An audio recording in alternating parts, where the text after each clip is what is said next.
नमस्कार। बोलती कहानियों में आपका स्वागत है। आज सुनाते हैं मुंशी प्रेमचंद्र द्वारा लिखी कहानी दूध का दाम। और आप सभी से एक अनुरोध कि हमारे चैनल को सब्सक्राइब कर लें और बेल आइकन को प्रेस करना ना भूलें। चलिए कहानी शुरू करते हैं।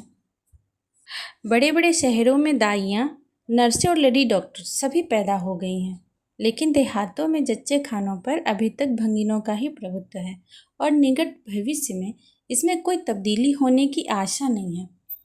बाबू महेश नाथ अपने गांव के जमींदार थे, शिक्षित थे और जच्चे खाने में सुधार की आवश्यकता को मानते थे, लेकिन इसमें जो बाधाएं थीं उन पर कैसे विजय पाते। कोई नर्स देहात में जाने पर राजी न हुई और बहुत कहने सुनने से राजी भी हुई तो इतनी लंबी चौड़ी फीस मांगी कि बाबू साहब को सिर झुकाकर चले जाने के सिवा और कुछ ना सूझा। लेडी डॉक्टर के पास जाने की उन्हें हिम्मत ना पड़ी। उसकी फीस पूरी करने के लिए तो शायद बाबू साहब को अपनी आधी जायदाद बेचनी पड़ती।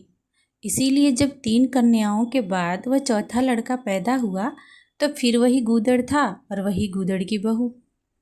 बच्चे अक्सर रात ही को पैदा होते हैं। एक दिन आधी रात को चपरासी ने गूदड़ के द्वार पर ऐसी हाँक लगाई कि पास पड़ोस में भी जाग पड़ गई। लड़की ना थी कि मरी आवाज़ से पुकारता। गूदड़ के घर में इस शुभ अवसर के लिए महीनों से तैयारी हो रही थी।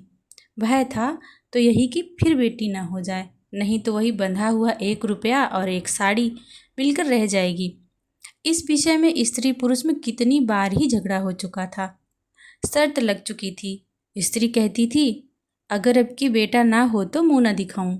हाँ, मुँह न दिखाऊंगी, सारे लक्षण बेटे के हैं। और गूदड़ कहता था, देख लेना बेटी होगी और बीच खेत बेटी होगी। बेटा निकले तो मूछें मुड़ा लूँ। हाँ, मूछें मुड़ा लूँ। शायद गूदड़ समझता था कि इस तरह अपनी स्त्री में पुत्र कामना को बलवान करके वह बेटे की अवाई के लिए रास्ता साफ कर रहा है। भूंगी बोली, अब मूछ मुड़ा ले दाढ़ीजार। कहती थी बेटा होगा, सुनता ही न था, अपनी ही रट लगाया जाता था। मैं आज तेरी मूछें मुड़ूंगी, खूंटी तक तो रखूंगी ही नहीं। गूदड़ ने कहा, अच्छा मूड़ लेना भली मानस, मूछें क्या फिर नहीं निकलेंगी? तीसरे दिन देख लेना, फिर ज्यों की त्यों है। मगर जो कुछ मिलेगा उसमें आधा रख लूँगा, कहे देता हूँ। भूंगी ने अंगूठा दिखाया और अपने 3 महीने के बालक को गूदड़ के सुपुर्द कर सिपाही के साथ चल खड़ी हुई।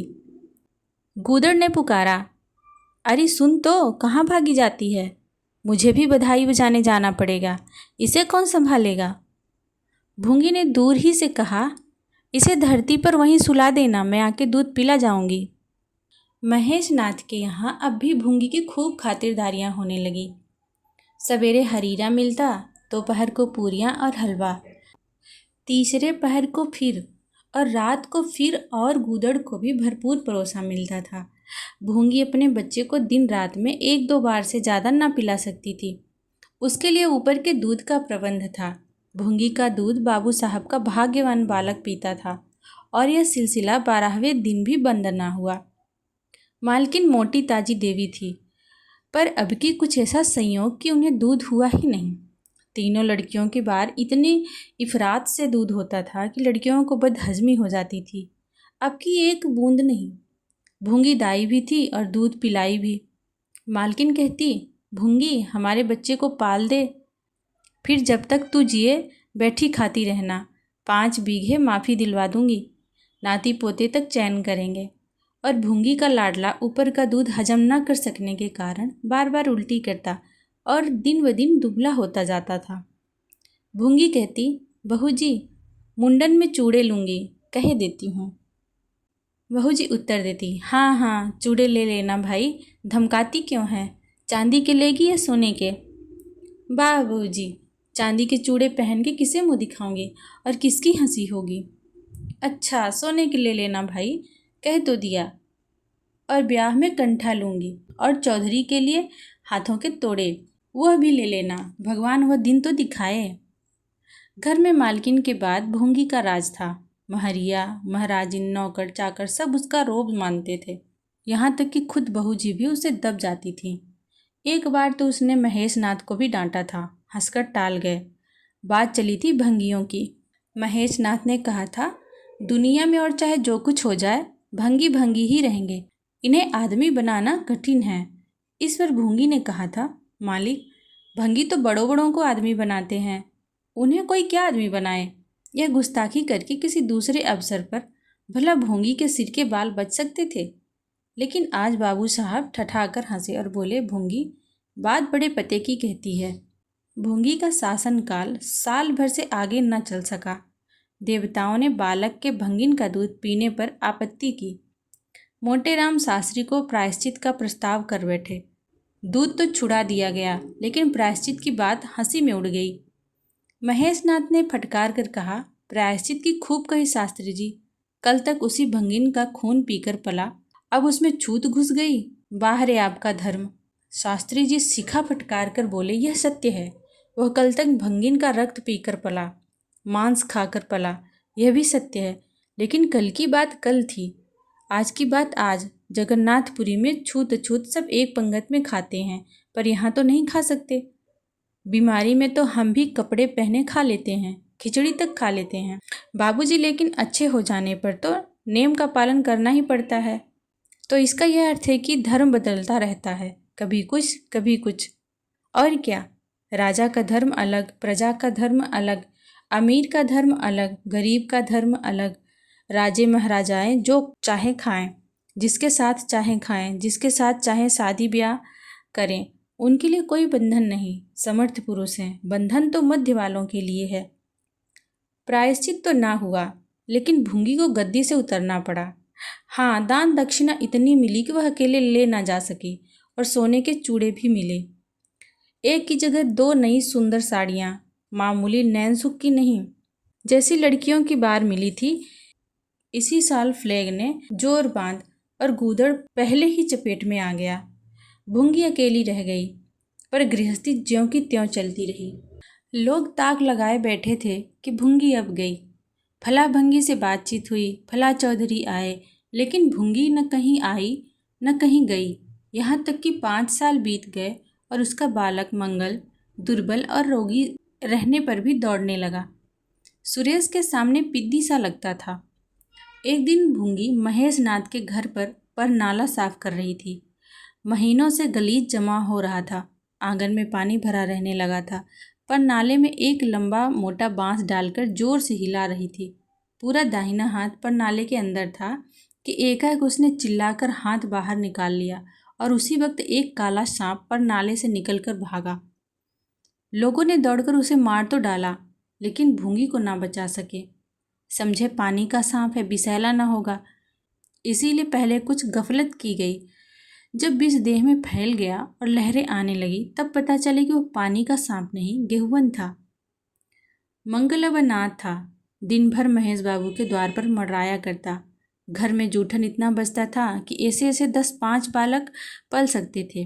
खाने की कोई कमी ना थी। हाँ, उसे तब बुरा ज़रूर लगता था जब उसे मिट्टी के कसूरों में ऊपर से खाना दिया जाता था। सब लोग अच्छे अच्छे बर्तनों में खाते हैं, उसके लिए मिट्टी के कसूरे। यूँ उसे इस भेदभाव का बिल्कुल ज्ञान न होता था, लेकिन गांव के लड़के चिढ़ा चिढ़ा कर उसका अपमान करते रहते थे।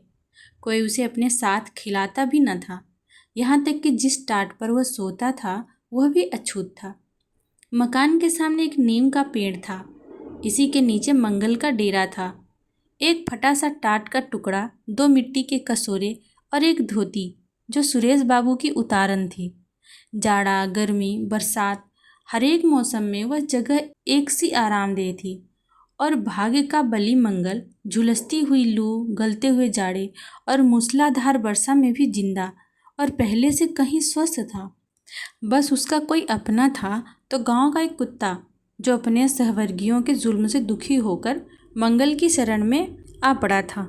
दोनों एक ही खाना खाते, एक ही टाट पर सोते, तबीयत भी दोनों की एक सी थी और दोनों एक दूसरे के स्वभाव के जान गए थे। कभी आपस में झगड़ा ना होता था। गांव के धर्मात्मा लोग बाबू साहब की इस उदारता पर आश्चर्य करते। ठीक द्वार के सामने 50 हाथ भी न होगा, मंगल का पड़ा रहना उन्हें 16 आने धर्म विरुद्ध जान पड़ा। छी, यही हाल रहा तो थोड़े ही दिनों में धर्म का अंत ही समझो। भंगी को भी भगवान ने ही रचा है, यह हम भी जानते हैं। उसके साथ हमें किसी तरह का अन्याय न करना चाहिए। यह किसे नहीं मालूम? भगवान का तो नाम ही पतित पावन है, लेकिन समाज की मर्यादा भी कोई वस्तु है। उस द्वार पर जाते हुए संकोच होता है। गांव के मालिक हैं, जाना तो पड़ता ही है, लेकिन बस यही समझ लो कि घृणा होती है। मंगल और टामी में गहरी बनती थी। मंगल कहता, देखो भाई टामी, जरा और खिसक कर सो। आखिर मैं कहाँ लेटूं? सारा टाट तो तुमने घेर लिया। टामी कू कू करता, दुम हिलाता और खिसक जाने के बदले और ऊपर चढ़ाता एवं मंगल का मुंह चाटने लगता। शाम को वह एक बार रोज अपना घर देखने और थोड़ी देर रोने जाता। पहले साल फूस का छप्पर गिर पड़ा, दूसरे साल एक दीवार गिरी और वह केवल आधी आधी दीवारें खड़ी थी, जिनका ऊपरी भाग नोकदार हो गया था। यही उसे स्नेह की संपत्ति मिली थी, वही स्मृति, आकर्षण, वही प्यार उसे एक बार उस उजड़ में खींच ले जाता था और टॉमी सदैव उसके साथ होता था। मंगल नोकदार दीवार पर बैठ जाता और जीवन के बीते और आने वाले स्वप्न देखने लगता और बार बार उछलकर उसकी गोद में बैठने की असफल चेष्टा करता। एक दिन कई लड़के खेल रहे थे। मंगल भी पहुंचकर दूर खड़ा हो गया था। या तो सुरेश को उस पर दया आई या खेलने वालों की जोड़ी पूरी ना पड़ती थी, कह नहीं सकते। जो कुछ भी हो, तजवीज़ की आज मंगल को भी खेल में शरीक कर लिया जाए। यहाँ कौन देखने आता है? क्यों रे मंगल, खेलेगा? मंगल बोला, ना भैया, कहीं मालिक देख ले तो मेरी चमड़ी उधेड़ दी जाए। तुम्हें क्या, तुम तो अलग हो जाओगे। सुरेश ने कहा, तो यहाँ कौन आता है देखने बे? चल, हम लोग सवार सवार खेलेंगे। तू घोड़ा बनेगा, हम लोग तेरे ऊपर सवारी करके दौड़ाएंगे। मंगल ने शंका की, मैं बराबर घोड़ा ही रहूँगा कि सवारी भी करूँगा, यह बता दो। यह प्रश्न टेढ़ा था, किसी ने इस पर विचार न किया था। सुरेश ने एक क्षण विचार करके कहा, तुझे कौन अपनी पीठ पर बिठाएगा? सोच, आखिर तू भंगी है कि नहीं? मंगल भी कड़ा हो गया, बोला, मैं कब कहता हूँ कि मैं भंगी नहीं हूँ, लेकिन तुम्हें मेरी ही माँ ने अपना दूध पिलाकर पाला है। जब तक मुझे भी सवारी करने को ना मिलेगी, मैं घोड़ा ना बनूंगा। तुम लोग बड़े चगड़ हो, आप तो मज़े से सवारी करोगे और मैं घोड़ा ही बना रहूं। सुरेश ने डांट कर कहा, तुझे घोड़ा बनना पड़ेगा, और मंगल को पकड़ने दौड़ा। मंगल भागा, सुरेश ने दौड़ाया।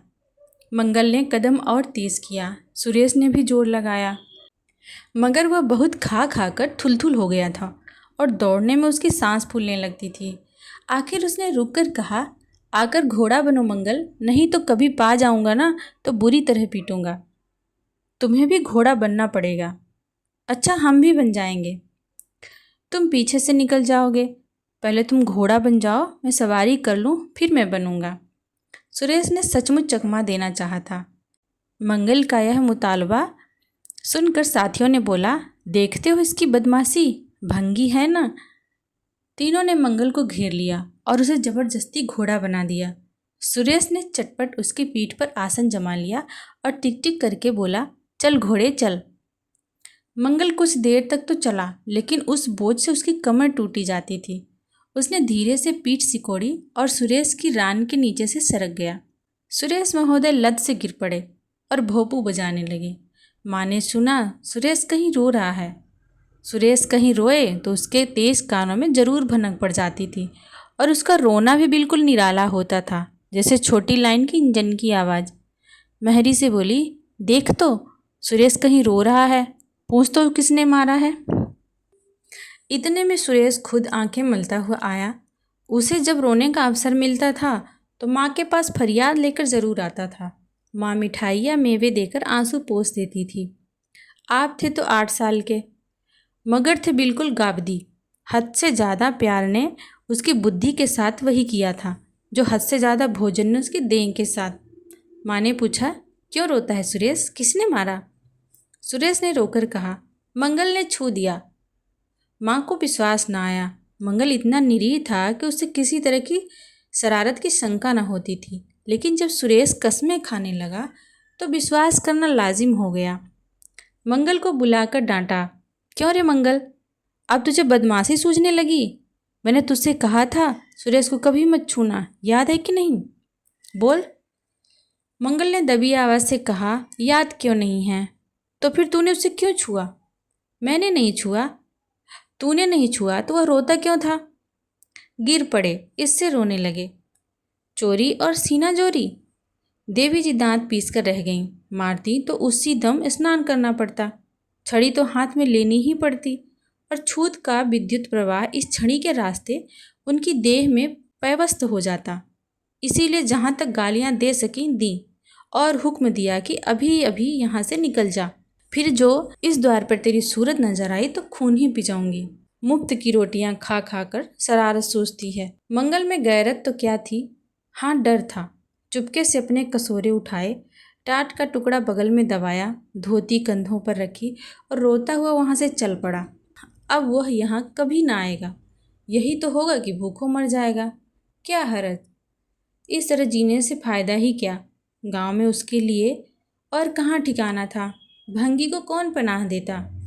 उसी खंडहर की ओर चला जहाँ भले दिनों की स्मृतियाँ उसके आंसू पहुँच सकती थी, और खूब फूट फूट कर रोया। उसी क्षण टामी भी उसे ढूंढता हुआ पहुँचा और दोनों फिर अपनी व्यथा भूल गए। लेकिन ज्यों ज्यों दिन का प्रकाश क्षीण होता जाता था, मंगल की ग्लानि भी क्षीण होती जाती थी। बचपन को बेचैन करने वाली भूख देह का रक्त पी पी कर और भी बलवान होती जाती थी। आंखें बार बार कसोरों की ओर उठ जाती। वहाँ अब तक सुरेश की झूठी मिठाइयाँ मिल गई होती। यहाँ क्या धूल फाके? उसने टामी से सलाह की। खाओगे क्या टामी? मैं तो भूखा लेटा रहूँगा। टामी ने कू कू करके शायद कहा, इस तरह का अपमान तो जिंदगी भर सहना है। यो हिम्मत हारोगे तो कैसे काम चलेगा? मुझे देखो ना, कभी किसी ने डंडा मारा, चिल्ला उठा। फिर जरा देर बाद दुम हिलाता हुआ उसके पास जा पहुंचा। हम तुम दोनों इसलिए बने हैं भाई। मंगल ने कहा, तो तुम जाओ, जो कुछ मिले खा लो, मेरी परवाह ना करो। टामी ने अपनी श्वान भाषा में कहा, अकेला नहीं जाता, तुम्हें साथ लेकर चलूँगा। मैं नहीं जाता। तो मैं भी नहीं जाता। भूखों मर जाओगे तो क्या तुम जीते रहोगे? मेरा कौन बैठा है जो रोएगा? यहाँ भी वही हाल है भाई। कुंवार में जिस कुतिया से प्रेम किया था उसने बेवफाई की, और अब कल्लू के साथ है। खैरियत यही हुई कि अपने बच्चे लेती गई, नहीं तो मेरी जान गाढ़े में पड़ जाती। 5-5 बच्चों को कौन पालता? एक क्षण के बाद भूख ने एक दूसरी युक्ति सोच निकाली। मालकिन हमें खोज रही होंगी क्या टामी? और क्या, बाबूजी और सुरेश खा चुके होंगे। कहाँ ने उनकी थाली से जूठन निकाल लिया होगा और हमें पुकार रहा होगा। बाबूजी और सुरेश दोनों की थालियों में घी खूब रहता है, और वह मीठी मीठी चीज़, हाँ मलाई, सब का सब घूरे पर डाल दिया जाएगा। देखें, हमें कोई खोजने आता है? खोजने कौन आएगा? क्या कोई पुरोहित हो? एक बार मंगल मंगल होगा और बस थाली पर नाले में उड़ेल दी जाएगी। अच्छा तो चलो चलें, मगर मैं छिपा रहूँगा। अगर किसी ने मेरा नाम लेकर ना पुकारा तो मैं लौट आऊँगा, यह समझ लो। दोनों वहाँ से निकले और आकर महेश नाथ के द्वार पर अंधेरे में दबक कर खड़े हो गए। मगर टॉमी को सब्र कहाँ, वह धीरे से अंदर घुस गया। देखा महेश नाथ और सुरेश थाली पर बैठ गए हैं। बरोठे में धीरे से बैठ गया, मगर डर रहा था कि कोई डंडा न मार दे। नौकर में बातचीत हो रही थी। एक ने कहा, आज मंगलवा नहीं दिखाई देता। मालकिन ने डांटा था, इससे भागा है शायद। दूसरे ने जवाब दिया, अच्छा हुआ निकाल दिया गया, सवेरे सवेरे भंगी का मुंह देखना पड़ता था। मंगल और अंधेरे में खिसक गया। आशा गहरे जल में डूब गई। महेश नाथ थाली से उठ गए। नौकर हाथ धुला रहा है, अब हुक्का पिएंगे और सोएंगे। सुरेश अपनी माँ के पास बैठा, कोई कहानी सुनता सुनता सो जाएगा। गरीब मंगल की किसे चिंता है? इतनी देर हो गई, किसी ने भूल से भी न पुकारा। कुछ देर तक वह निराश सा वहाँ खड़ा रहा, फिर एक लंबी सांस खींचकर जाना ही चाहता था कि कहार पत्तल में थाली का जूठन ले जाता नजर आया। मंगल अंधेरे से निकलकर प्रकाश में आ गया। अब मन को कैसे रोके? कहार ने कहा, अरे तू यहाँ था? हमने समझा कि कहीं चला गया। ले खा ले, मैं फेंकने ले जा रहा था। मंगल ने दीनता से कहा, मैं तो बड़ी देर से यहाँ खड़ा था।